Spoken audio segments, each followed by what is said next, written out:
Thank you, Mr. President.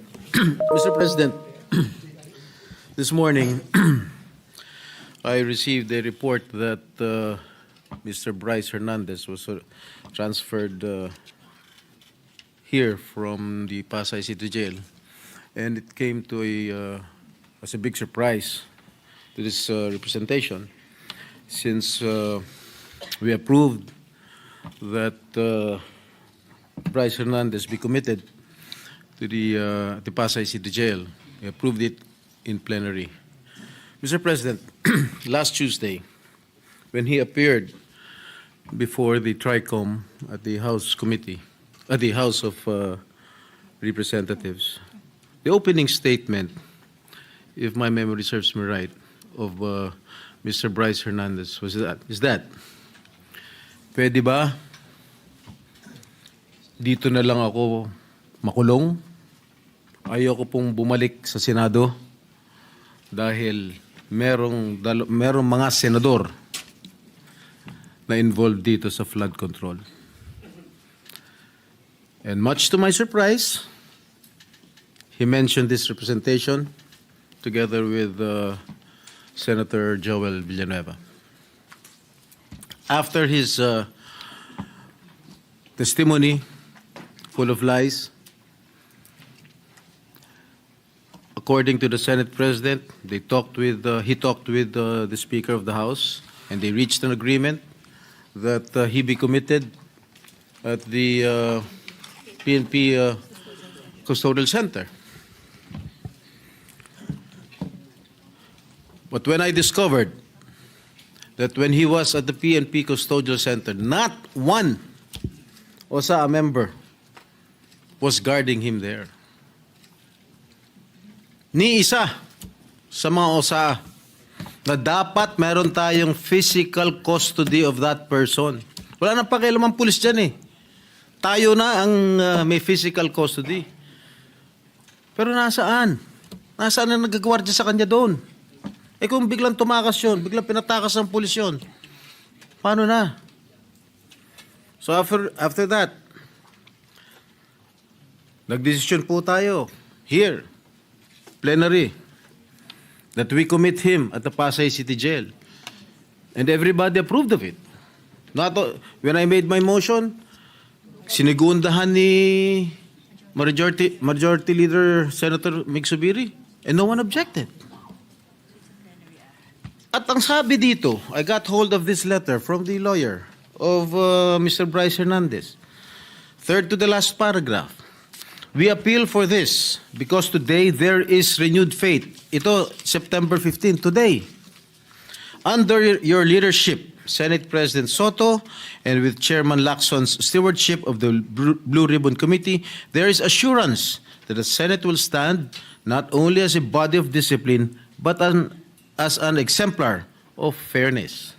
Mr. President, noong Tuesday, sabi ni Bryce Hernandez, ayaw niya rito. Kayo na po ang Senate President noon. Bakit ngayon sasabihin itong abogado niya, there is renewed faith? Bakit nung sinabi ni Bryce Hernandez, Senate President po kayo, wala ba siyang faith sa inyo noon nung nagsalita siya? Noong Tuesday, na ayaw niya bumalik dito sa Senado? Bakit ngayon niya lang sasabihin na meron siyang renewed faith? Bakit lagi natin sinusunod ko ano gustong kapritsyo ni Bryce Hernandez? Gusto niya malipat sa ano? Ayaw niya rito. Nilipat niyo sa custodial. Nung nilipat natin sa Pasay, gusto niya naman ngayon malipat dito. Ano ba talaga? Why are we giving so much importance or credence to this person who is a liar, who is the number one suspect of this corruption, what is happening in our country today?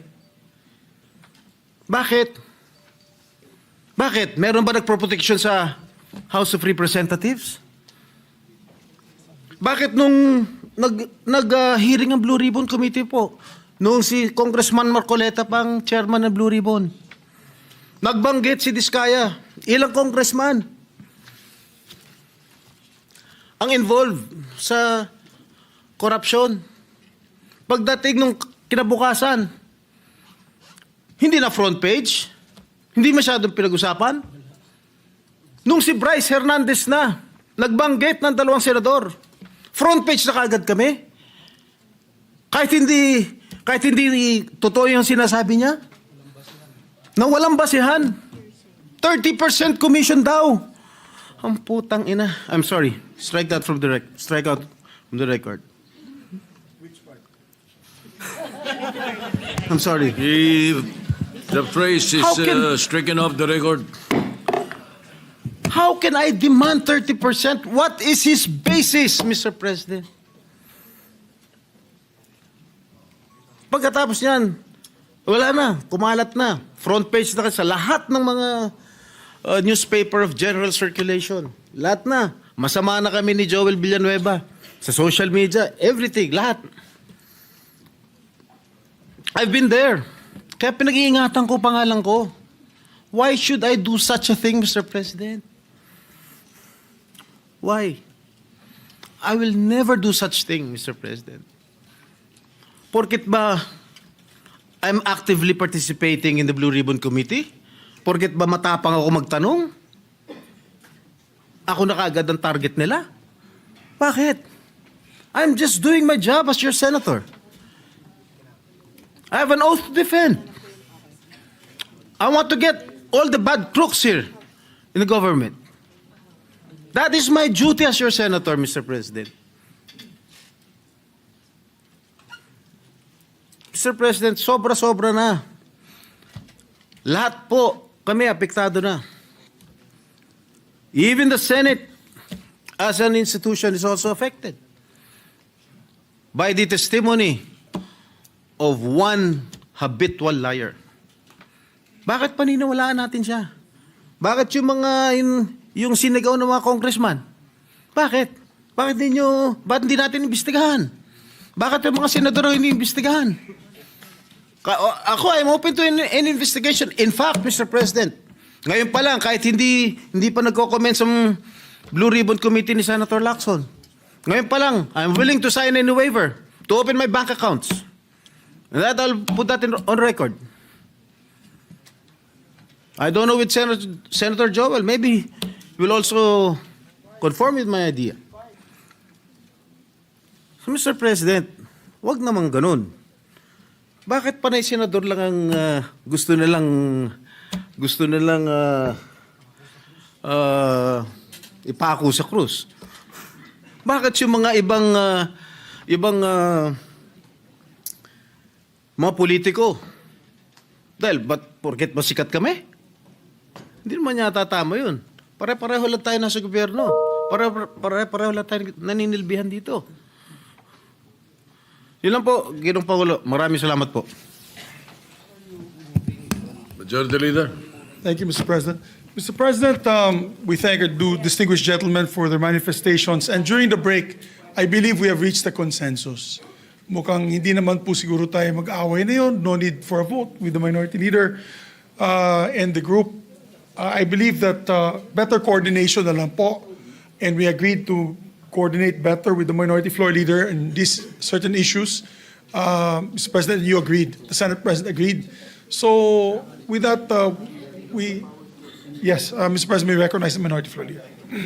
Minority Leader. Yeah, Mr. President, and may also manifest. And extraordinary lang po na pinagbutuan natin yan sa plenary. So I just want to express that we want to support our chairman of the Blue Ribbon Committee, Senator Lacson. So after this, it will be the committee and the chairman in coordination with the Senate President. Diba? Hindi man kailangan parating pagbutuan dito. May mga extraordinary circumstance lang na nangyari. So we want to normalize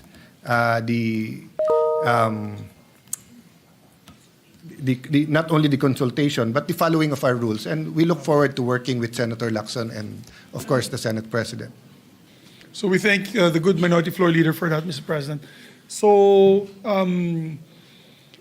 we don't need to make another motion, Mr. President. Therefore, the decision to bring Bryce Hernandez here to the Senate is sustained, Mr. President.